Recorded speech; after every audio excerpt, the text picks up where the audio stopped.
Bienvenue à tous et à tous pour une nouvelle vidéo. Donc ouais, j'ai voulu m'amuser à faire un petit truc intéressant. On a vu justement il y a un petit moment, c'était sur les lanternes, justement les fameux trucs en alu, la fonte d'alu, tout ça un peu what the fuck. Là on va voir un truc, les lanternes chevelues. Eh oui, ceux qui sont justement avec du polyester armé fibre de verre. Franchement, il y en a eu beaucoup dans les années 70, hein. C'est vrai que ces trucs-là, c'est impressionnant à voir. Alors justement, j'ai fait un petit peu des recherches pour savoir qu'est-ce que c'était le polyester, parce que c'est vrai qu'on ne connaît pas trop le polyester. Le polyester, c'est la polycondensation par estérification. Donc c'est, on va dire, un polymère qui est renforcé, donc un polymère plastique en fait, qui est renforcé par des petits fibres de verre, aussi fins que des cheveux. Donc c'est ce qui paraît en fait les fameuses lanternes en fibre de verre, dont tout le monde connaît justement les fameuses lanternes en fibre de verre, genre comme la Haro, la VM, la Trafic, la Stelux. Donc c'est vrai que ces modèles-là en fait très sympatoches donc en fait du truc. Ben, ils ont des modèles assez répertoriés donc dans les années justement 70. Bon après il y en a eu aussi dans les années 80 voire 90. Le pire quand même c'est qu'il y en a encore actuellement en fibre de verre mais un petit peu plus moderne. Mais les anciens donc des fameuses années donc par exemple la EG EcoFair, c'est une lanterne type allemande avec justement là on le voyait, regardez, on le voit bien les petits fibrotes qui sont là-dessus, donc un petit peu brillant, donc c'est du verre hein, bien sûr. Donc généralement quand on frotte son bras par mégarde là-dessus, c'est comme si on se faisait défoncer le bras par une ortie quoi. En fait ça pique après par un moment. Donc le moindre truc qu'on touche, qu'on effleure avec le bras qui a été touché par ça, on pète un câble tellement que ça pique. Et oui, donc c'est comme si on se foutait des bouts de verre dans le bras carrément. Voilà, donc la fameuse lanterne que j'ai moi en ma possession, donc c'est justement ce modèle-là, donc la fameuse AEG Cofer. Après, donc par exemple, certains modèles, genre la BBT n'en faisait pas. Clarel n'en faisait pas. Ça dépend, peut-être que si, mais j'ai pas trop de modèles de Clarel. J'ai après Eclatec. On n'a pas fait réellement. Donc les fameux arrows. Donc là on le voit très très bien. La fibre de verre qui est bien. Vous voyez, regardez. On le voit très bien. Donc en fait c'est le polymère et il est gris. Hein. C'est un polymère qui est gris à la base. Donc du coup il change de couleur aussi. C'est ce que je vous ai oublié de dire. C'est que sous les ultraviolets le polymère, donc le plastique, il se dissout. Et en fait il part en poudre. Sauf que la fibre de verre ne se dissout pas puisque c'est du verre. Donc du coup il reste plus que le verre qui reste. Donc un peu genre comme ça. Et ça fait un peu l'air plutôt chevelu sur certaines lanternes. Et donc du coup pourquoi que les impuretés sur certaines de ces lanternes là en question justement permettent d'avoir une allure un peu sale. Pourquoi? Parce que justement regardez par exemple le polypropylène, justement comme les solaires. Allez, je vais vous en rechercher une. La fameuse Trafic, hein, donc la fameuse Trafic où qu'on voit pareil la fibre de verre. Pourquoi justement sur les lanternes, on va dire en fonte d'alu, il n'y a aucune crasse qui est dessus justement parce qu'en fait c'est lisse. C'est lisse, c'est du métal. Par contre, le polyester armé de fibre de verre, c'est que quand le plastique il se désagrège avec les fibres de verre, mais les particules de vacherie qui sont dessus, genre de la mousse, des lichens et tout ça, poussent facilement. Parce qu'en fait, les fibres de verre retiennent la saleté en fait. C'est pour ça que c'est un peu compliqué. Et donc, du coup, bon là, c'est un peu d'eau qui ressortait parce que je venais à peine de la nettoyer. Mais le truc, c'est que vous voyez un peu le système, c'est qu'en fait, c'est un matériau composite, on va dire, qui est assez rigide, on va dire. Parce que le plastique polyester est très, très léger déjà. Parce qu'il y a moins de plastique chargé donc en fait dans le plastique. Donc du coup là par exemple je vous ai fait une trafic. Je vais vous faire par exemple une petite VM, la première VM que j'ai eue par exemple, qui est toute cracra. Donc là par exemple on le voit très bien. Donc on voit la fibre qui est complètement qui sort dessus. Donc il faut penser quand même que comme moi je les nettoie, c'est un peu compliqué parce que moi je suis obligé de me mettre un pull, hein, exprès, un vieux pull bien sûr, parce que sinon c'est blindé de fibres. Et donc du coup moi je la nettoie donc avec voilà, on voit très bien par exemple les fibres de verre, c'est des anciennes ça. Donc moi je la nettoie, je la brosse avec une éponge métallique, donc sous l'eau exprès pour pas respirer les vapeurs ou la poudre justement de verre qui est en suspension. Donc je la mets sous l'eau et je frotte, je frotte, je frotte en faisant des petits ronds justement pour vraiment couper avec l'éponge métallique, couper les fibres de verre pour avoir une allure plutôt propre.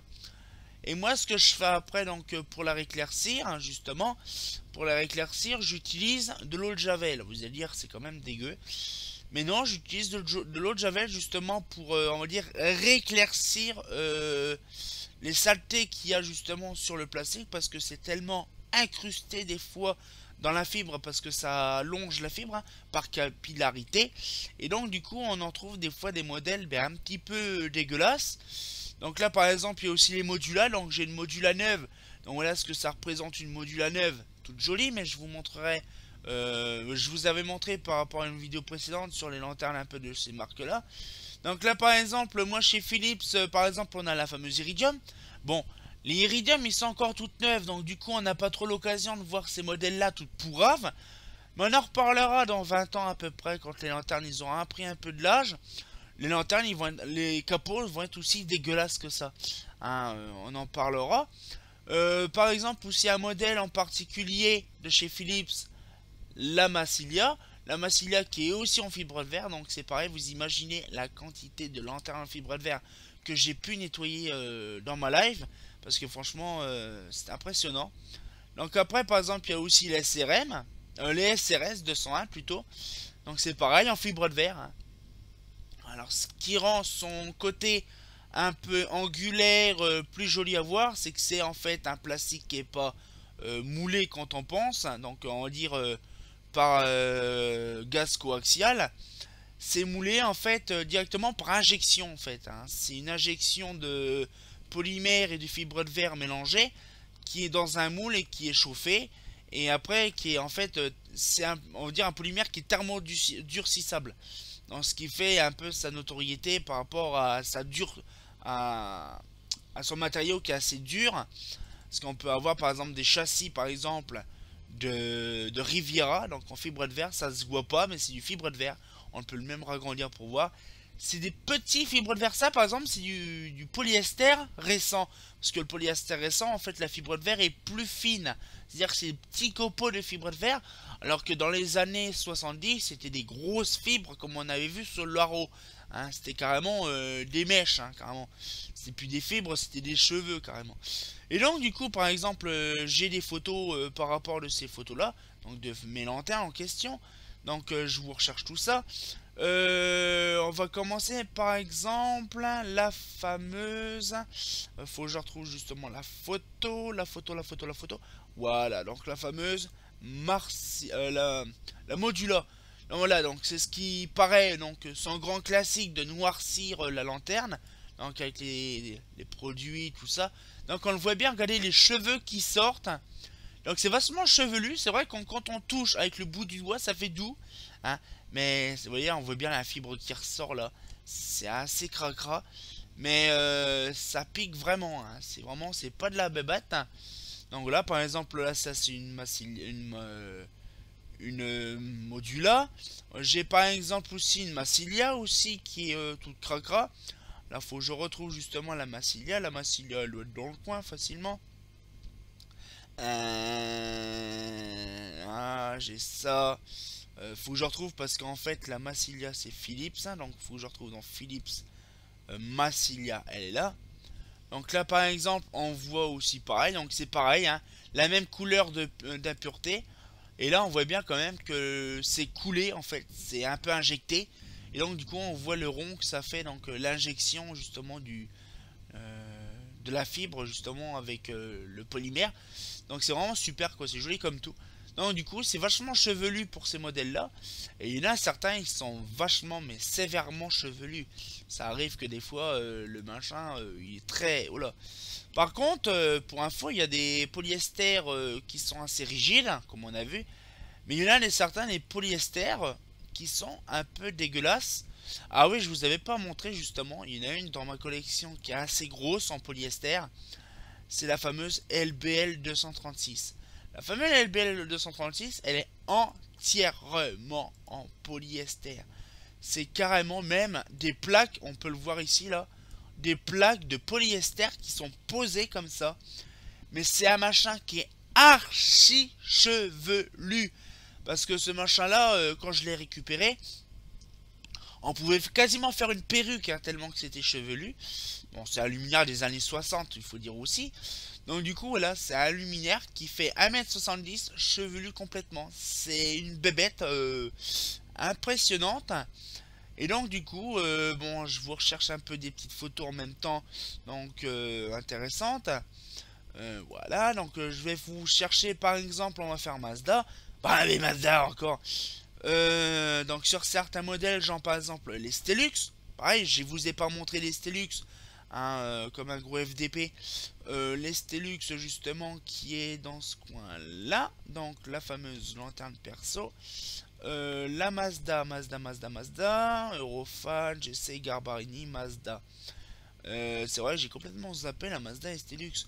La Mazda Stelux, c'est un modèle qui est dans les années 70 en fibre de verre. Mazda a beaucoup vendu des modèles en polypropylène, genre la Solaire, les Storil, la Junior. Je ne sais pas trop, c'est on dirait du polypropylène un peu injecté en fibre de verre. J'ai remarqué ça. Franchement, voilà. Il y en a par contre des autres, c'est genre comme la Modula, c'est en fibre de verre. Il y a la Solaire, la Refractor, tout ça, c'est en polypropylène. Donc du coup, c'est un peu compliqué de voir que dans Mazda, il n'y a que deux lanternes facilement qui sont reconnues en tant que fibre de verre. Donc là, c'est des carcasses en fibre de verre assez rigides. Mais pour la roue, elle est vraiment fine. C'est vraiment le truc, il est modelable. On peut vraiment le tordre facilement. Même le casser facilement. C'est pour ça que les capots d'arrow, généralement, ils se barrent. Et donc, du coup, voilà, donc c'est la petite Stelux, justement, que je vous montrais. Voilà, donc du coup, les fameuses lanternes, donc là, je retourne là. Donc, je vais vous montrer, par exemple, dans l'ordre, qu'est-ce que j'ai, moi, donc, justement, les Stelux. Certains modèles, justement, ils sont pourraves, hein.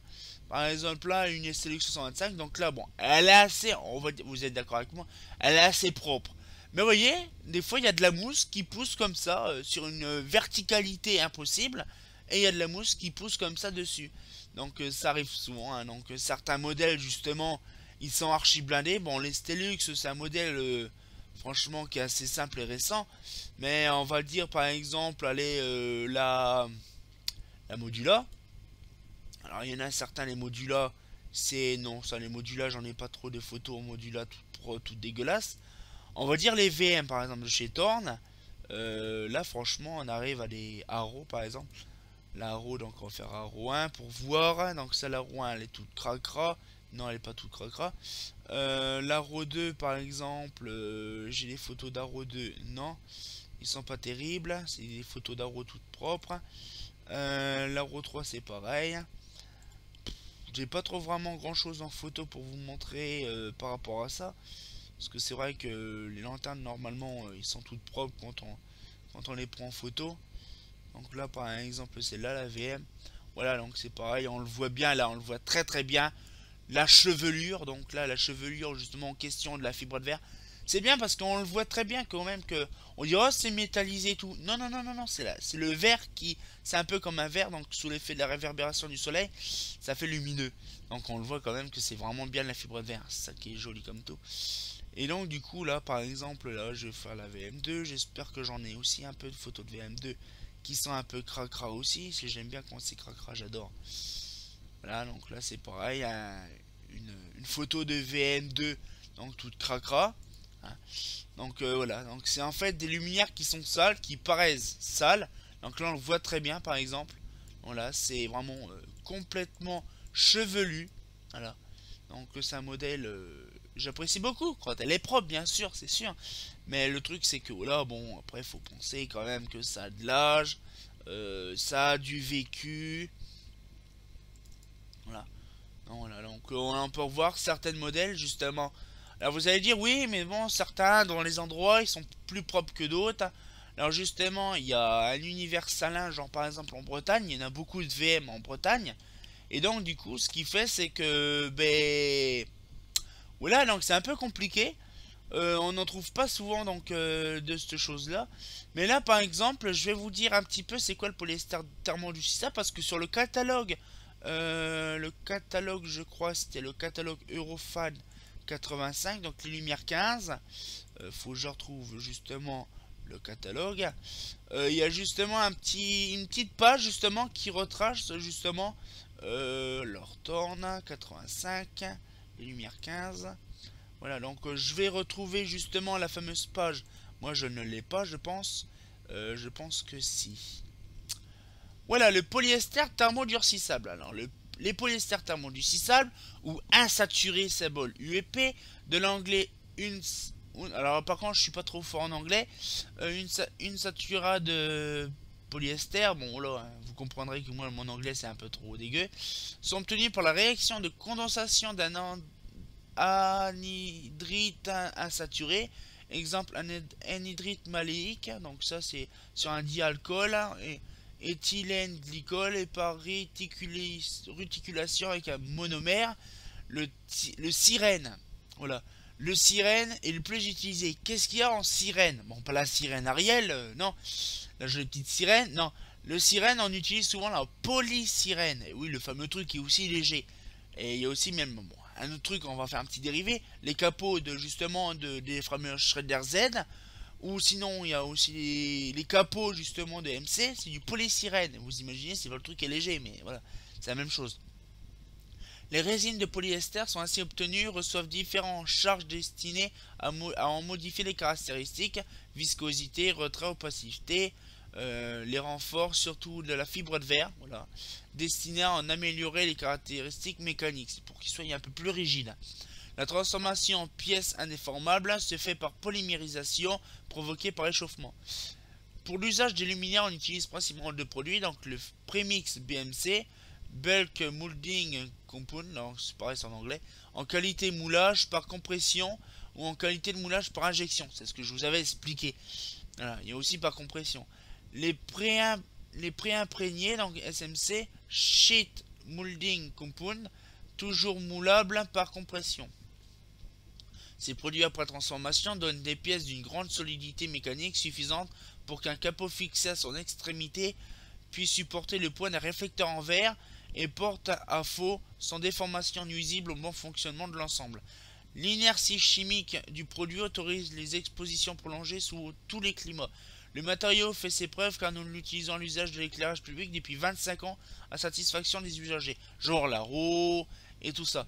C'est vrai quand même que je remarque en question pourquoi que le capot de la VM, de la Trafic, tout ça, ces modèles-là justement, pourquoi les plastiques sont plus épais alors que la roue est plus fine.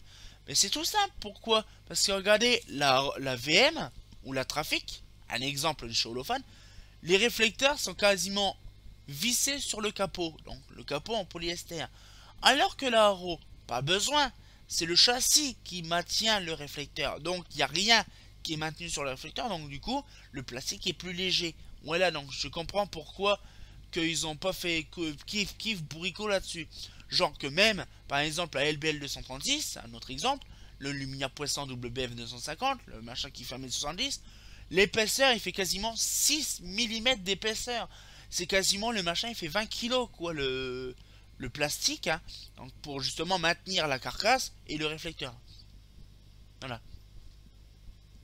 Donc c'était un petit peu pour vous montrer, donc là c'était dans le catalogue Eurofan Lumière 15 de 85. Donc c'est sur la page justement des lanternes justement de chez Lemnis, hein. Donc c'est un petit truc justement, c'est une petite fiche technique. Donc c'est vrai que j'aime bien sur le Lumière 15, on voit souvent des fiches techniques comme ça, donc sur le verre, sur le réflecteur, sur le polyester thermodurcissable. Donc ça vous explique un peu le système, un peu. Donc c'est vraiment chimique, hein, vous voyez, c'est un plastique un peu chimique. Et c'est pas à base de pétrole. C'est ça qui est bien. C'est pas un polymère à base de pétrole, donc c'est très utile, mais qui est un petit peu, non, c'est pas trop cher en fait ce polyester là, parce que quand même la VM est utilisée à l'époque des vaches maigres. Pourquoi vaches maigres? C'est VM. Et donc du coup, c'est à l'époque où que le crise pétrolière il fut vraiment très ressenti. Donc c'est pour ça que le plastique à base de pétrole était très cher et très difficile à avoir, à se procurer. Donc ils faisaient des lanternes en polyester. D'où la VM qui était et le trafic aussi également. Voilà. Donc c'est des lanternes un peu connues de cette époque-là, quoi. Donc voilà, donc un petit peu la petite histoire des fameux modèles justement de lanternes équipés justement de polymère, donc polyester armé des fibres de verre. Donc j'espère que ça vous a plu. Donc si vous voulez des petits détails, genre sur certains modèles en question de luminaires, genre la technicité ou des trucs comme ça, je peux faire souvent, il n'y a pas de souci. Donc on pourra faire des petits trucs intéressants là-dessus. Donc on a fait la fonte d'allure, on a fait la fibre de verre de polyester actuellement. Donc je pense qu'on fera peut-être une autre petite chose intéressante, je sais pas, sur les réflecteurs en verre par exemple. Ou je verrai ça, donc on verra ça tout ça, il n'y a pas de souci. Donc j'espère que ça vous a plu, le grand classique de toute façon, voilà. On va faire un petit truc chevelu comme d'habitude. Bah... Non, je vous le dis pas. Si. Bah, c'est pas faux, hein.